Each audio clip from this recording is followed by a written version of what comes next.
Hello everyone, this is Ryan King, and in this tutorial we're going to be creating these photorealistic apples in Blender. And also, if you'd like to help support me and this channel and also get the project files for this tutorial, then you can get that over on my Gumroad store, and if you join my Patreon, then you can get the project files as well. Now, I will be using just a couple different resources online to create these photorealistic apples. So over here on texturecan.com, I'm going to be downloading this apple skin texture. So it's a free texture that you can download, and I'll be downloading the 4K textures. So the link will be in the description if you'd like to download these textures. And then over here on polyhaven.com, I'm going to be downloading this HDRI, and this is going to help us to get very realistic lighting. So I'm going to be downloading the 1K version, and I'm going to download the HDR version, and then you can just download this. And then we are going for photorealism, so if you have an apple around, you might want to grab it just to look at it for reference. And then also online, I did grab a few reference images of apples and put them on a separate monitor. Now, one last thing before we get started, I want to thank this video's sponsor, Sketchfab.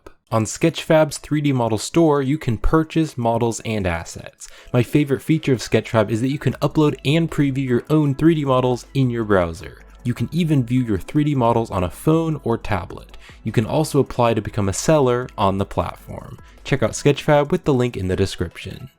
Alright, now later on in the tutorial, I am going to be using the Node Wrangler add-on. So if you don't have that add-on enabled, you can just click over here on Edit and then open up the Preferences. And then right over here under add-ons, you can just click on the search here and you can just start to type in Node, and then you can just checkmark the Node Wrangler add-on. So it's built into Blender, and I'll show you how to use it in the video. And then also right behind me, there's the Save Preferences button. So if you click on that, then the Node Wrangler will be turned on in all your future Blender projects. Alright, and then you can just close the user preferences. Now also, if you want to see what buttons I'm pressing, I'll have my screencast keys right down here so you can see what buttons I'm pressing during the tutorial.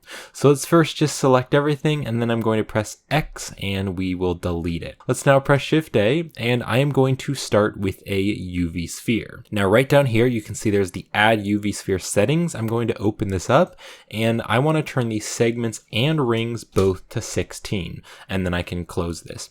And then also, I'm not going to be using the timeline because we're not doing any animation, so I'm just going to click right here, drag up, and then drag down, and then click to let go, and that'll close the timeline, and that way we have a little bit more space. Now all apples do have a general shape. They usually are pretty round, but kind of on the top here they kind of go in, and then also on the bottom they usually have a few little bumps, and then they also kind of go in on the top as well.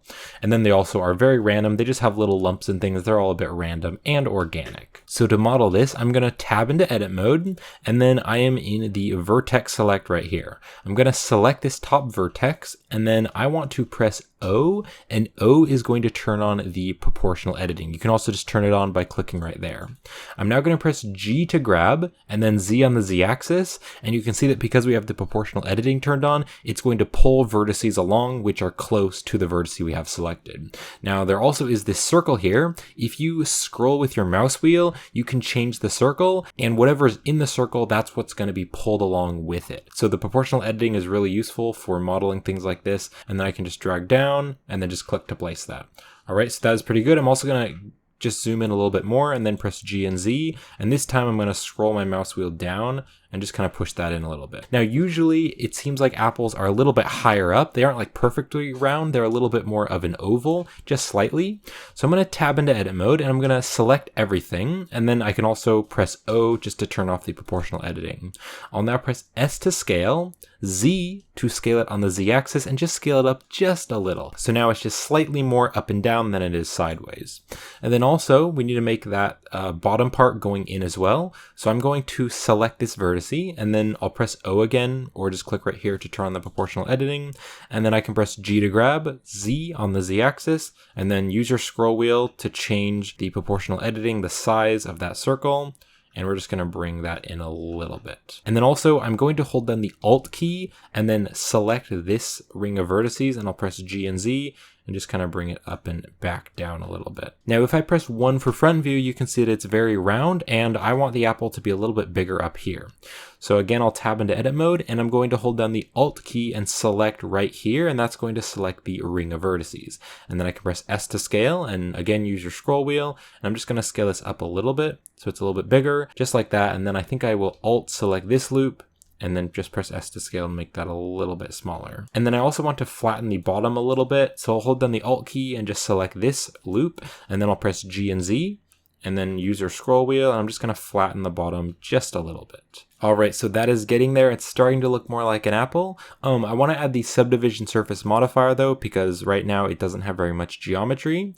So I'm going to click right over here on the modifiers, and I'll click on Add Modifier, and I'm going to add the Subdivision Surface Modifier, and I'll turn both the viewport and render levels up to 2, so it's a lot more smooth. And then using the Object Context menu, you can shade smooth. So now we can continue to play around with the shape. So right here, I think this is coming out just a little bit too much, so I'm going to scale it down just a little, but it is looking pretty good. I think I might hold down the Alt key and select this loop and just scale it out just a tiny bit. Alright, now of course every apple is a little bit different, and there also are different variations of apples, but it seems like most apples usually have like 4 little bumps on the bottom of the apple. So to do this, I'm going to hold down the Shift key, and I'm going to select 4 of these vertices, so just like that. And then I can press G to grab, Z on the Z axis, and just bring them up.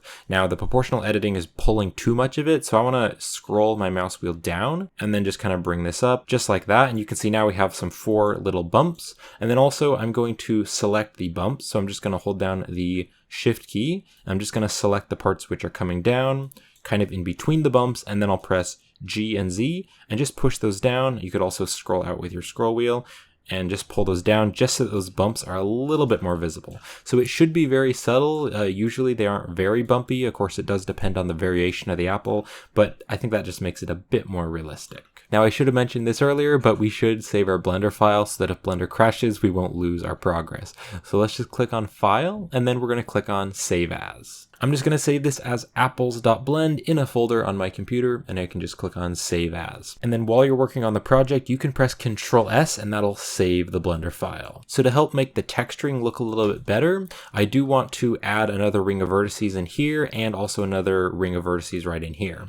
So what I'm going to do is first go up to the top, and then hold down the Alt key and select right here, and that's going to select this ring of vertices. Now you can see it is a little bit hard to see that ring of vertices, so right over here on the Subdivision Surface Modifier, I'm going to click on this button, and that way it'll make it so that we can't see the Subsurf modifier in edit mode, but then when we tab back into object mode, the Subsurf will be applied.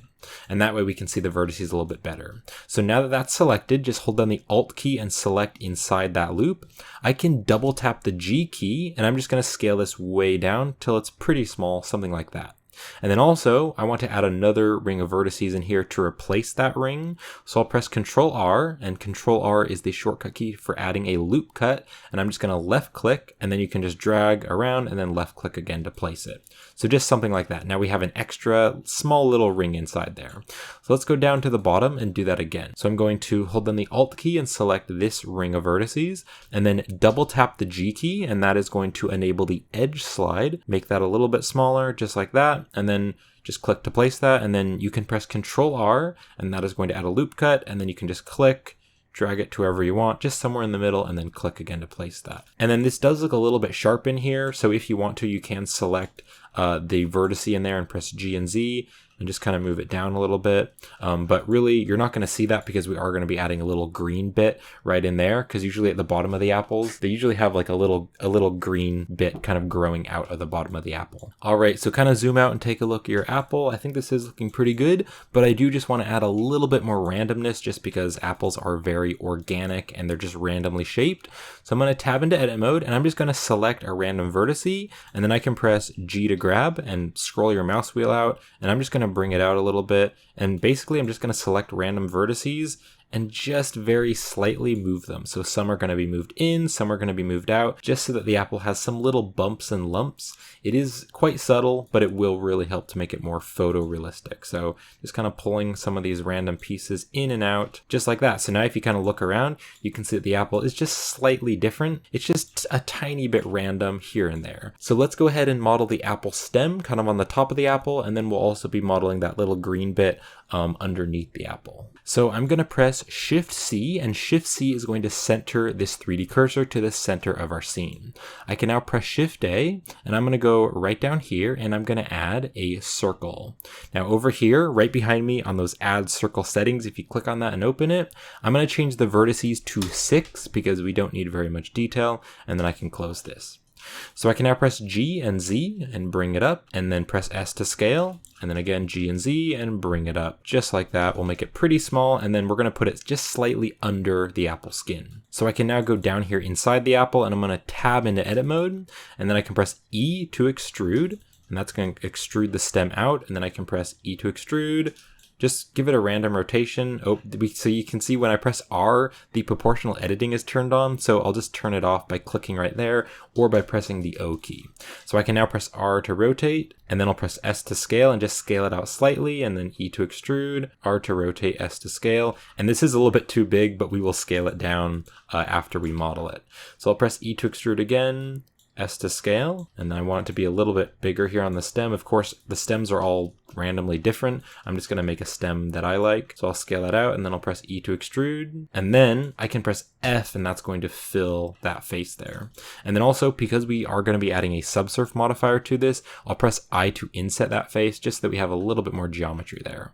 All right, now it looks like the normals need to be recalculated because they are flipped. So I'm going to double tap the A key, and I'll press Shift N, and Shift N is going to recalculate the normals, and now you can see the shading looks a bit more correct. And then also, let's add a Subsurf modifier to smooth it out because it's pretty blocky right now. So I'm going to press Control 1, and Control 1 is going to add the Subsurf modifier. You can just click on Add Modifier as well and add the Subdivision Surface modifier. And then the Levels Viewport and Render, I'm going to just turn those both to 1 because we don't need that much geometry. And then using the Object Context menu, you can shade the object smooth.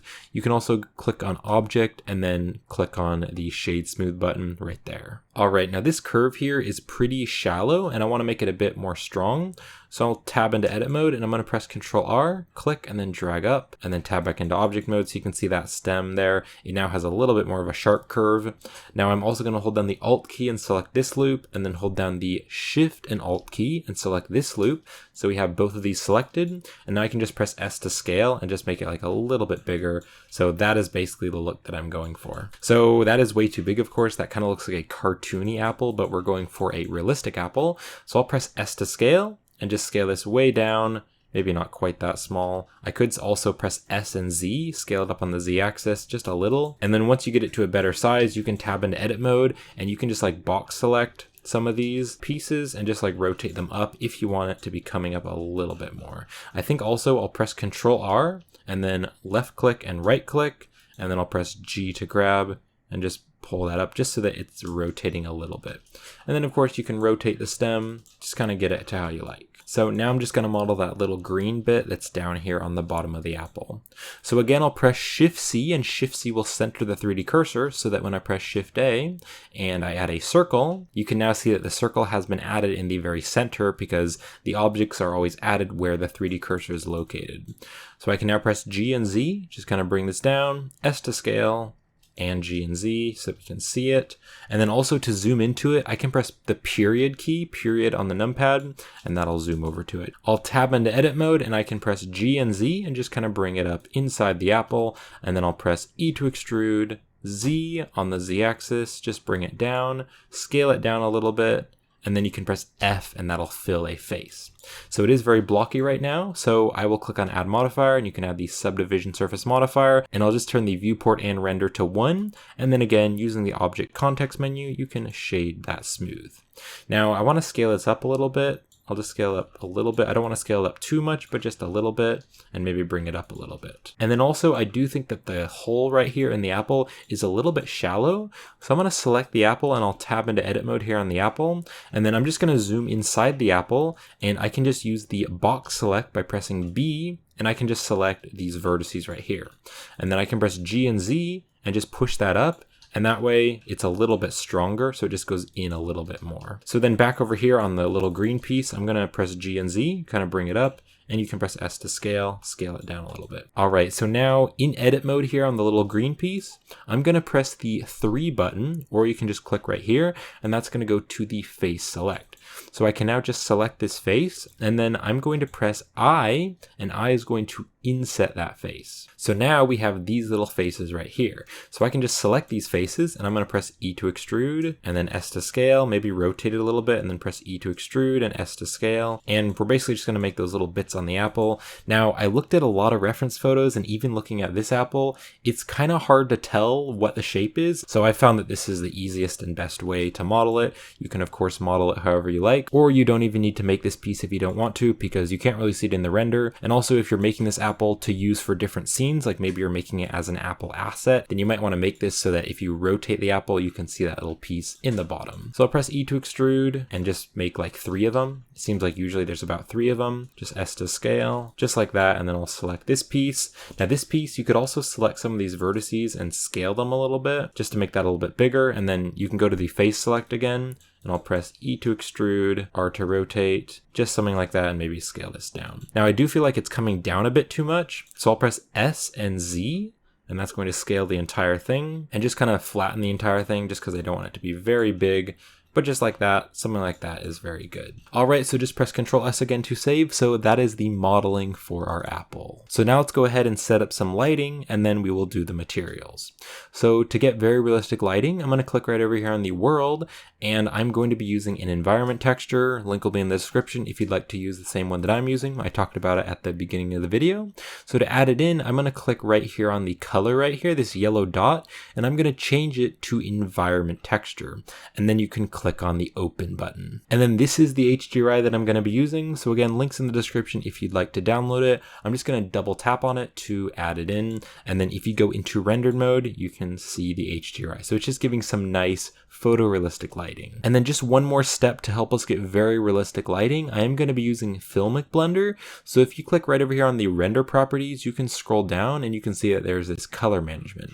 So right here on the view transform, just make sure this is set to Filmic. And then on the look here, I'm going to use medium high contrast. And this will make more accurate lighting. And then the look here will just pop out the colors and make them look a little bit nicer. All right, let's make the materials now. So to make the materials, I'm going to click right over here on the shading tab, and then I'm going to click on the apple and I'll click on new. Now I want to make 3 different variations of the apple material, but I'm going to have a classic red apple, then I'm going to make another apple which is a little bit more yellow, and then I'll make one of those sour green apples. So we're going to start by just setting up the material, and then we'll duplicate the material and make them slightly different. So I'm going to call this material apple red, because this is going to be the base apple material. So now we can add in those textures. So I'm going to press Shift A, and I'm going to search for a image texture, and here's the image texture. Let's just drop it in. Now we're going to have a base color, we're going to have a roughness, and we're going to have a normal. So this image texture, I'm going to press Shift D to duplicate it and drop it down here, and then press Shift D to duplicate it and drop it down here. And then we turned on the Node Wrangler add-on at the starting of this tutorial. So if you just click on one of the image textures, you can press Ctrl T, and that is using a feature from the Node Wrangler, and it's going to add the texture coordinate and mapping nodes. Now the mapping node, I don't need this, so I'll just press X to delete it.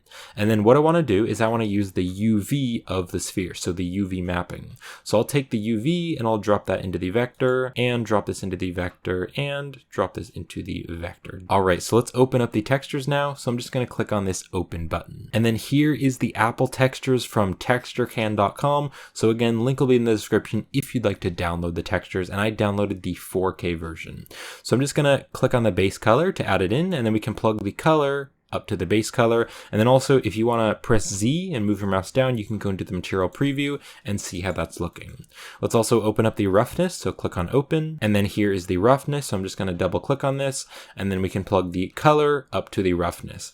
Now this one, because it's not contributing to the base color of the object, we need to set the color space to a non-color so that it will work properly. And there we go. Now you can see it's not quite as shiny, because when we were using the sRGB, you can see something isn't working right. It's like a super shiny apple. So that's why we need to set this to non-color data, and then it will work correctly. And then also let's add in the normal. So I'm going to click on open, and then here's the normal. So I'm just going to double click on this to add it in. Now again, this one, it's not going to be contributing to the color. So we need to change this sRGB to non-color, and then I can plug the color up to the normal. Now, because this is a normal, we're going to need to use the normal map node to convert it. So let's press Shift A, and then I'm going to add the normal map node, and we'll just drop the normal normal map right in there. And now you can see once it loads up, now it's working properly. So you can see there's just a little bit of bumps and things on the apple. All right, so that is already looking quite good, but let's go over to the UV editing right here. So just click on the UV editing tab and that'll take us to the UV editing. So if you press A to select everything, here's our UV editing, and I'm gonna click on the drop down right here and change this to the base color so that we can see that base color. So now let's also press Z and move your mouse down to go into the material preview, and then we can preview how it's placed on our object. And then also, I don't really wanna see the selection. So if you scroll over and click on this button right here, that button is going to hide the selection. So now we can play around with the UV map. It already is pretty good, but I do just want to play around with it a little bit. So if you press the A key, that's going to select all the UV map, and then you can press G to grab, or S to scale, or R to rotate. Now I don't want to rotate it because I do want the grain to kind of be up and down, but you could scale it if you wanted to. Now I don't want to scale it too much because these little yellow bits, I do want them to be in the center, but you could just scale them out a little bit if you want a little bit more detail. I like that, so I'm just going to scale it out a little bit, and then you could also like scale it back and forth. So press S to scale, and then you can press X on the X-axis if you want to scale it back and forth. All right, and that is looking really good. I like how that looks. So I'll go back to the shading tab. All right, so I do like how this looks. It is pretty photorealistic, but I do just want to give it a tiny little bit more bump, just because I feel like this normal map here, it doesn't actually have very much detail. Apples are pretty smooth, but I just want to give it a tiny bit more detail to make it a little bit more photorealistic. So I'll press Shift A, and I'm going to search for a noise texture.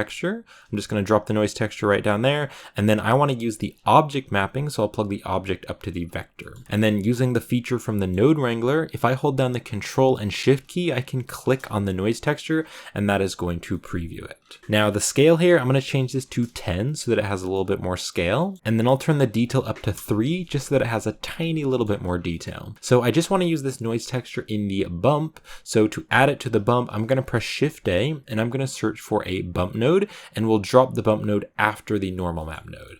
Now the factor of the noise texture needs to be plugged up to the height, and then the normal map needs to be going into the normal. So if I Control Shift and click on this, you can see that's what it's doing. Now it is way too strong, so I'll turn the strength way down. So I'm going to turn the strength down to a number of 0.05. So you can see it's very, very subtle, but if I Control Shift and click on the principled BSDF to preview it, you can see right in the reflections there, it's very subtle, but there is just a tiny bit more detail, and I do think it quite helps for the photorealism. All right, so that is the base material for our apple. So now I'm going to do the stem material. So I'm going to click on the stem, and we can click on new, and I can just call this stem. So you could use a texture if you want to, but I'm just going to be making a procedural texture. So I'll press Shift A, and I'm going to search for another noise texture. Let's drop this down here, and then using the feature from the node wrangler, I can press Control T, and that's going to add the texture coordinate and mapping, and then I can just plug the object into the vector, and then we don't need the mapping node, so I can press X to delete it. And then again, using the node wrangler add-on, I can hold down the Control and Shift key and click on the noise texture to preview it. Now you can see that it's really small right now, and also I will be adding this material to the bottom one right here, the little green piece right here. So what I'm going to do is click on this green piece and then Shift click on the stem piece, so we have both of these little pieces. I'm now going to press Control A, and I'm going to apply the scale. That way, now the scale is applied to the actual scale of the object, and you can see that now the noise texture isn't quite as big. So now right here on the scale, I'm going to turn the scale to like a 20 so that we can see a little bit more of that. And then I'm going to turn the detail up to 5 so that it's a little bit more detailed. So I can now plug the factor into the base color, and I can Control Shift and click on this. So I now want to add some colors in here because I don't want it to be white. So I'm going to press Shift A, and I'm going to search for a color ramp node, and we'll just drop the color ramp node right in here. So now we can make the different colors for our stem. So this color right here, this white one, I'm going to drag it out a bit, and then I don't want it to be white. I'm going to turn it to a reddish brownish color. So I'm going to make it a bit darker and then make it kind of brown, but then just bring it a little bit over to the red values. And then this one right here, I'm going to drag this one out just a little bit. And this black color, I will make it just a very subtle dark green. So it's going to be pretty dark, but it'll just be a tiny bit green, so just something like that. All right, now I also want this to be contributing to the normal, so I'll just take the color and plug the color into the normal, and then something is wrong. That's because we need to convert this to normal data, because this is color data, but then this is normal data. So to convert it, I'm going to press Shift A, and I'm going to search for a bump node, and we'll drop the bump node right in here in between the connection, and then we want this to be going into the height, and that way it converts that color into bump data or normal data. And I think I will just make this brown color a little less saturated, so I'm going to make it a little bit more towards the gray, but then also make it kind of dark. And I might make this green color just slightly lighter because it was a little bit dark. And then the apple stem is pretty rough. It's not really very shiny, so I'm going to turn the roughness value to a 0.7, so it's a bit more rough. Alright, so there we go. Once you just zoom out a little bit and look at it from just a little bit far away, it does look quite realistic. So I want to add the stem material to the little green bit on the bottom of the apple, but then I do want to change it to make it a bit more green. So I'm going to click on the bottom bit, and then I'll click right here, and I'm going to click on the stem material. So now it has the stem material, but I want to duplicate it and make it a separate material. So to duplicate it, I'm going to click on this little icon here. It looks like two pieces of paper, and that is going to duplicate the material, but it's going to keep the same data. So instead of stem, I'm going to call it like green. And then I just want to change a few things, mainly just the color ramp. So I'm actually going to switch these values so that the green is over here and the brown is over here. And then this brown, I'm going to make it a very, very dark brown. And then this green color, I'm going to make it a lot brighter. So it's a lot more of a green color, a lot brighter. And then also you can see this is very, very rough. I'm previewing this in the material preview, but it's very rough. So I'm going to turn the strength way down. So it will have a little bit of bump, but it is much more subtle. And then if we go into rendered mode, it's kind of hard to see because it is really dark. So I will just select the entire thing and double tap the R key and just kind of rotate it up towards the light. And there you go, you can see how that's looking. I'll just press Ctrl Z though, just to pop it back to the center. And then I will also take this brown color and drag it out a little bit more, just because I do want to see a little bit more of the brown. And to preview those colors, I'm pressing Ctrl and Shift and clicking on the color ramp, and that is again using the Node Wrangler to preview that. All right, so that is our first apple finished. So I want to make 3 different apples. I want to have this apple, but then I also want to have 2 more apples. So I'm just going to box select everything, just box select all this. And I will press 1 to go to front view, and actually let's go over to the layouts that we have a bit more room. So I'll press 1 to go to the front view, and then I'm going to press G and Z, and I'll just bring this up just so that the apple is resting on the red line there on the grid. So I can now press 7 for top view, and I'm also going to press G to grab and just kind of move it over here, just like that. And then I want to make 3 apples, so I'll press Shift D to duplicate, bring this over here. Now I want to have each apple a little bit different. So this one, I'm going to press R to rotate, Z on the Z axis, and just give it a random rotation just so that it looks a little bit different. And then also I'm going to tab into edit mode, and I'm just going to go to the vertex select and just select some random points. And again, you're going to need to turn on the proportional editing.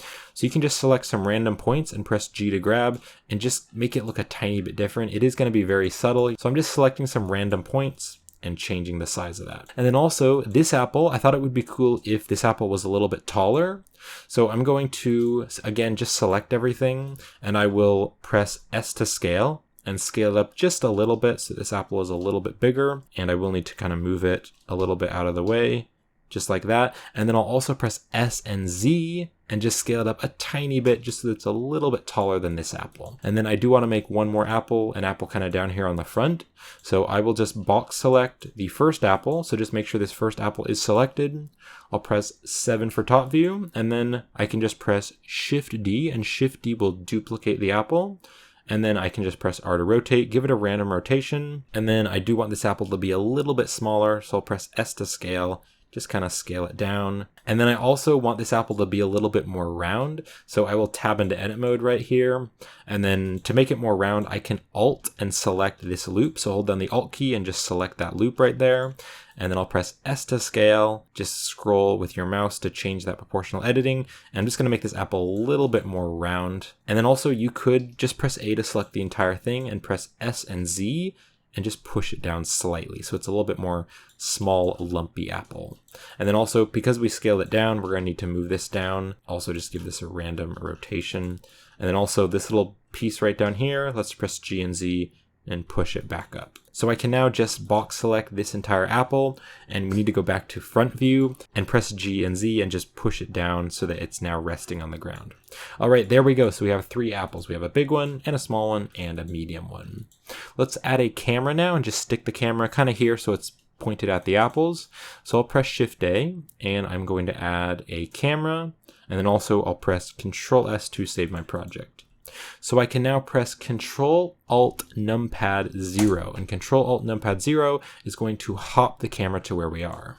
Now I want to move the camera around because it's kind of cutting off the apples, so I will press G and then I can double tap the Z key, and that's going to move in and out. Now I want this to be a square image just because it'll fit the apples better. You can of course do whatever you want. So on the resolution here, I'm going to change it to 2560 by 2560, and that way it'll be a nice high quality image, and it's also a square. And then I also find that turning up the focal length helps just a little bit. I just like turning it up. So if you select the camera, you can click right over here on the camera settings, and over here on the focal length, I'm going to change this to an 80, and that way it'll just kind of zoom in and make everything look a little bit more flat, but I do think it makes the final render look a bit nicer. All right, so there we are in rendered mode, and you can see that is really looking quite nice.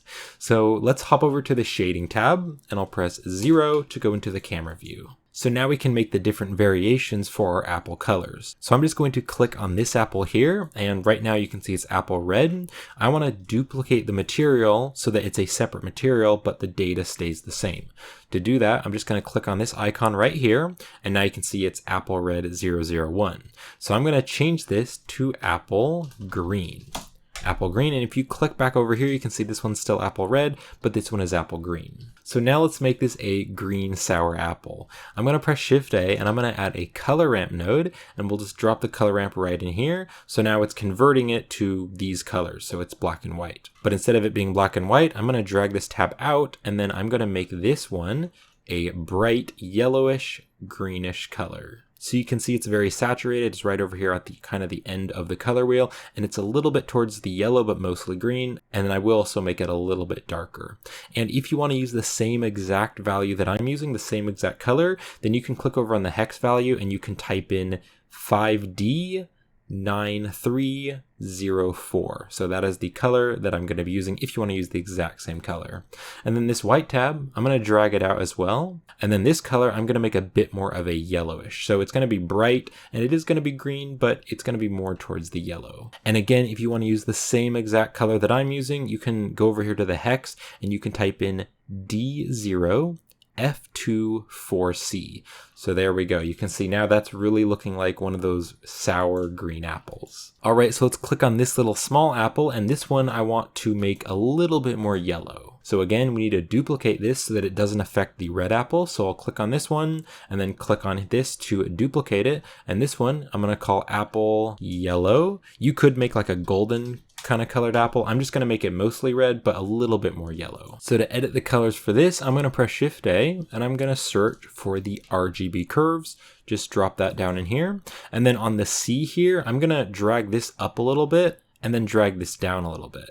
Now, if I Control Shift and click on this, you can kind of see what it's doing. So it's basically just making it more contrasty, adding that little curve there. And then if I click on the R, that's going to change the red values. And I want to pop this up quite a bit so that it's more saturated and more red. And then this here, this is the green values. I want to pop this up quite a bit. And you can see now it's starting to look much more yellow, because if we add more green into the red, it's going to look more yellow. So there we go. Just something like that. It's pretty easy, but now it's kind of a yellowish reddish apple. And then also we could make this apple just a little bit more red and saturated. So I'm going to press Shift A, and I'm going to search for another RGB curves on the red apple, and I'll just drop it right in here in between the color. And then if you actually turn this down, so make it a bit darker by clicking on the C and then dragging it down, you can see that it kind of pops out the colors a little bit better. I think it just looks nicer. If you kind of pop this out, it kind of makes it more light, but if you pull it down, it almost looks like it makes it more saturated. And then click over here on the R, and you can pull this out and just make the red pop out a little bit. I don't want to pull it up too much because you can see it almost starts to get rid of some of the detail. But if you just pull it up a little bit, it'll just pop that red out just a little. And then on the C here, you can make that a bit darker. Now, just to finish off this tutorial, I am going to be adding a ground, and then we'll render this out and do a little bit of compositing to make the final thing look really nice. Real quick though, I do want to add a little bit more of a light, like a brighter light. So I'm going to go back to the layout here, and then I can press Shift A, and I'm going to add a circle here. Just add the circle, and I'll scale it up and just kind of rotate it over and move it over. And then I can tab into edit mode, and I will press F to fill that light. And then of course right now it's not actually emitting any light, so we need to add an emission material. So you can just click on new here to add a new material, and I can just name it light. And then I'm going to click on the principled, and I'm going to change this to an emission. And that way it's going to actually be emitting light. And then you can turn the strength way up. I'm going to turn the strength maybe to like a 20, so it's quite a bit brighter. And then also just kind of move it to the side of the apples, and you can see now it's really lighting that up. Now, if you're using the Eevee render engine, the plane lights don't work in Eevee, so you're going to have to press Shift A, and you can just go down here and add an area light. That works pretty well instead if you're using Blender Eevee. All right, now I want to add a shadow catcher on the ground so that it catches the shadows, and then in Blender's compositor, we'll just add a background color. So I'll press Shift C to center the 3D cursor into the center here, and then I'll press Shift A, and I can add a plane. I'm now going to scale the plane up by pressing S to scale, just kind of scale it up like that, and just make sure that it's right there on the ground so that the apples are just sitting on it. So I'm going to click over here on the materials, and I'll click on new to add a new material, and I can just call this ground, or you don't even need to rename it if you don't want to. I'm going to go into rendered mode and see how that's looking. So to make it a shadow catcher, I'm going to click right over here on the object properties, and then go down here and click on the visibility, and this is with the plane selected. Then right down here, you can see that there is this shadow catcher. So I'm just going to turn this on. And I don't think this will work in Eevee. So if you're using Blender Eevee, you could just change the plane to a color that you like for the background. So that looks really cool. You can see that it's transparent, but you're still able to see those shadows down there. Now, it's not actually transparent because we can see the background. So to make the background transparent as well, we can click right over here on the render properties, and then you can just scroll down and open up the film tab right here, and then you can turn this to transparent. And there you go. Now you can see that there is a transparency back there. And so when we render this, we can add a background in Blender's compositor. Now, one more thing you might want to do, the plane, even though the plane is transparent, it's still reflecting. So if you change this to like a dark color, you can see now there's not really that bright light kind of on the background. I actually like that because it does give kind of a little bit of a rim light, just the reflections there reflecting off of this bright plane. It is a little bit strong light right now, so I'm going to turn it down and make it a bit more gray. All right, so there we go. So you can just set up any render settings. I'm going to have the render samples at 50. That works pretty well for me. And then also on the light paths, you can turn down the light paths, and that'll make it render faster. So on the light paths here, I'm going to turn off the reflective and refractive caustics. I can also turn this filter glossy down to 0. And then also this indirect lighting, I can turn that to 0. Now over here on the max bounces, I can also turn the transmission to 0 and the transparency to 0. And then the total, diffuse, and glossy, I do want to turn those on a little bit so that the apples have a little bit of reflectivity. So I'll just leave those at 4. So just press Ctrl S to save, and then you can press F12 to render out the final image. And there we go, the render finished, and those look very nice and photorealistic. So I'm just going to click right over here on the compositing tab, and we can just finish up this render and make it look really nice. So I'm going to click on the use nodes, and that's going to add the render layers and composite. And then I can press Shift A, and I'm going to first search for an alpha over node. We're going to use the alpha over node to set the background image. Now this image here actually needs to go into the bottom one, and then this top image here, that's going to be the background image. Now we can't see anything in the background, and that's because we need to hold down the Control and Shift key and click on the alpha over, and that is going to add the viewer node, and that's also using a feature from the node wrangler, so we can now see the apples in the background. Now also, you can press V to zoom the background out, and Alt V to zoom the background in. So I can now just change this to whatever color I want. So I want to make it kind of a dark blue color. All right, and then we can also do a little bit of color correction. So I'm going to press Shift A, and I'm going to search for an Rgb Curves node and just drop the Rgb Curves right here. So I want to make it a little bit more contrasty. So on the C here, I can click and drag a tab out, and then also click and drag a tab back down. And you can see that that curve there is just going to make it a little bit more contrasty. And I also think I like the slightly darker look. So you can see with it now, it's just making everything a little bit darker. And I do like that a little bit better. All right, and then just one last thing I want to do to make this image look really nice. I'm going to add the Denoise node, and that's going to smooth out the image and get rid of any noise. So I'll press Shift A, and I'm going to search for the Denoise node, and we want to drop this denoise after the alpha over, so just right here at the end, and then I'll also plug the image up to the image here on the viewer. Alright, so that is the finished image. Now to save this image, you can press F11 and that's going to hop you over to this view right here, the render result. And then you can click right here and you can click on viewer node and that's going to preview the final image. So then to save this image, you can click on image and then just click on save as and save your image. Alright, and this is going to wrap it up for this tutorial on how to create these photorealistic apples in Blender. Now also, if you'd like to help support this channel and also get the project files for this tutorial as well as my other tutorials, then you can get the project files on my Gumroad store and my Patreon page. The links are in the description. And also, if you'd like to help support this channel monthly here on YouTube, I also have the YouTube memberships. So if you click down on the join button next to the subscribe button, you can check out my memberships and that will help to support me monthly here on YouTube. But thank you so much for watching. I hope you enjoyed this tutorial and I hope to see you in a future video.